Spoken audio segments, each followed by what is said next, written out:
Kwa sasa niko na ng'ombe 12. Sasa nakamua ng'ombe 4, ile ingine imekuwa dry. Sasa pana kamua. Maziwa sasa wakati wa mvua maziwa imedouble na kuwa mingi. Na mimi ningeomba kama serikali wangeweza watunulie sisi maziwa alafu convert into border wauze wakati wa kiangazi ili to avoid importing of powder milk wakati wa kiangazi, na watunulie kwa bei mzuri. Kwa sasa bei ya serikali iko chini kidogo, iko shilingi 45, lakini kwa wengine competitors wengine wanatupatia kama 60-70. Sasa ngeweka serikali nao waweke bei juu ili tuweze kufanya production kwa mzuri, kwa sababu kitu kingine tena feeds ya ng'ombe imedouble sana. Zamani nilikuwa nanunua kwa 500 hadi 1000. Sasa nanunua kutoka 1500 mpaka 2300, na hiyo natumiza sana. Tukitoa the cost ya production hakuna kitu napata.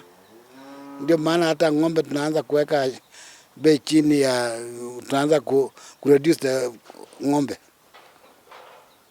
President mentioned about giving us some semen so that we can improve genetics in our animals in the farm, so that we can have good genetic animals which have high production.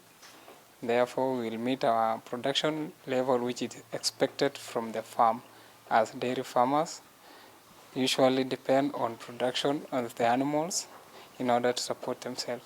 Another thing is like diseases of the farm. They are not major in dairy. I can mention some examples like mastitis.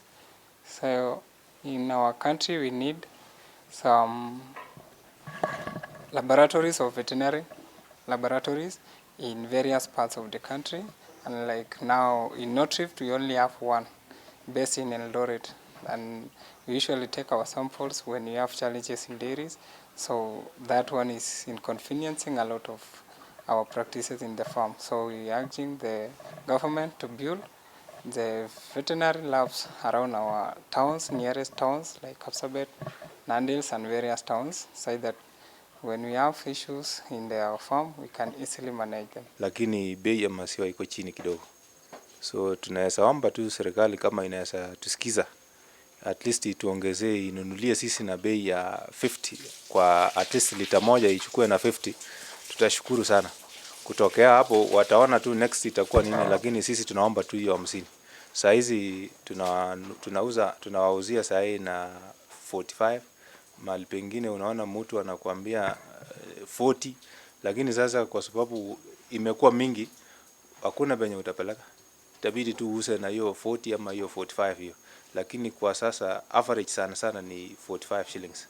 Lakini tulikuwa tunaomba kidogo serikali tupatie ifike kama 50 hapo tunaridhika kabisa, tutakuwa sawa. Halafu jambo lingine enye ningependa kuomba, hii chakula ya ng'ombe, hii dairy meal nini, at least watushukishie kiasi, kwa sababu tunalisha ng'ombe. Halafu wao pia unajua sasa mtu kama mimi nalisha ng'ombe hapa na niko nanunua kila kitu, sina ile shamba ya kupanda ile nyasi ya kutosha ndio hawa ng'ombe waweze kupata hiyo nyasi. Ndio niseme labda hata nikiuza kwa hiyo 45 sitasikia usito.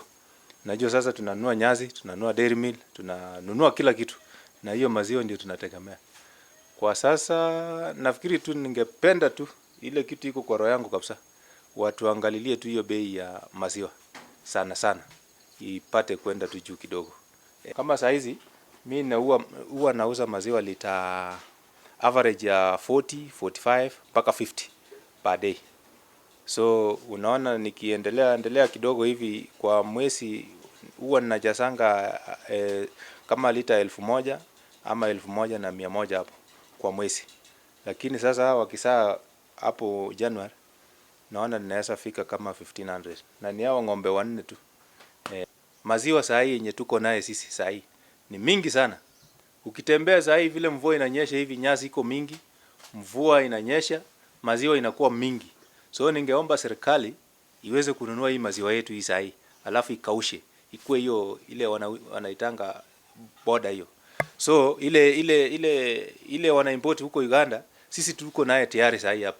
Watununulie hii yetu hii kwanza before wajaenda huko Uganda huko, waende wanunue ya nje huko.